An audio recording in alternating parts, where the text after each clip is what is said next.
మొదట్లో పవన్ కళ్యాణ్ గురించి తెలుగు వాళ్ళు గొప్పగా చెప్తున్నారా, అరే Pawan Kalyan cinema super hit రా, ఇలా మాట్లాడుకునేవాళ్ళు. క్రమేపీ పవన్ కళ్యాణ్ పొలిటికల్ ఎంట్రీ ఇచ్చిన తర్వాత అరే పవన్ కళ్యాణ్ అడిగిన దాంట్లో తప్పేముందిరా, నిజాయితీగా అడుగుతున్నాడు రా అనుకున్నాం. తర్వాత 2024 ఎలక్షన్ తర్వాత పవన్ కళ్యాణ్ అంటే ఇదిరా, మా ఓడంటే ఇదిరా అని చెప్పి కాళ్ళు ఎగరేసుకుని తిరుగుతున్నాం. అంటే ప్రతి విషయంలో కూడా పవన్ కళ్యాణ్ తెలుగు రాష్ట్రాల్లో గొప్పోడురా అనిపించుకున్నాడు. ఇప్పుడు పక్క రాష్ట్రాల్లో గొప్పోడు అనిపించుకోవడమే కాకుండా దేశవ్యాప్తంగా అంటే నేషనల్ ఇంటర్నేషనల్ అయిపోయాడు. పక్క దేశాల్లో కూడా పాకిస్తాన్ లాంటి దేశంలో పవన్ కళ్యాణ్ గారి పేరు చెప్తే లిటరల్లీ ఇదనమాట.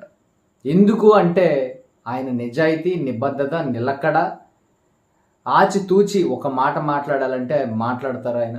సో పక్క రాష్ట్రాలకి, ఇతర దేశాలకి కూడా ఇలాంటి నాయకుడు ఉండాలరా మనలో, ఇలాంటి మనిషి ఉండాలరా మనలో, దమ్ముగా ధైర్యంగా మాట్లాడేవాడు అనేలాగా ఆయన ఈరోజు రూపాంతరం చెంది ఇంత గొప్ప స్థాయికి వెళ్తున్నారు రోజు రోజుకి. అంటే చాలా ఆనందంగా ఉంది యాజ్ ఏ పవన్ కళ్యాణ్ ఫ్యాన్గా.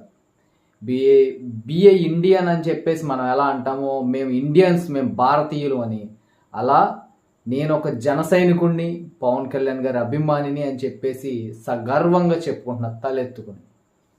జై హింద్, జై పవన్ కళ్యాణ్.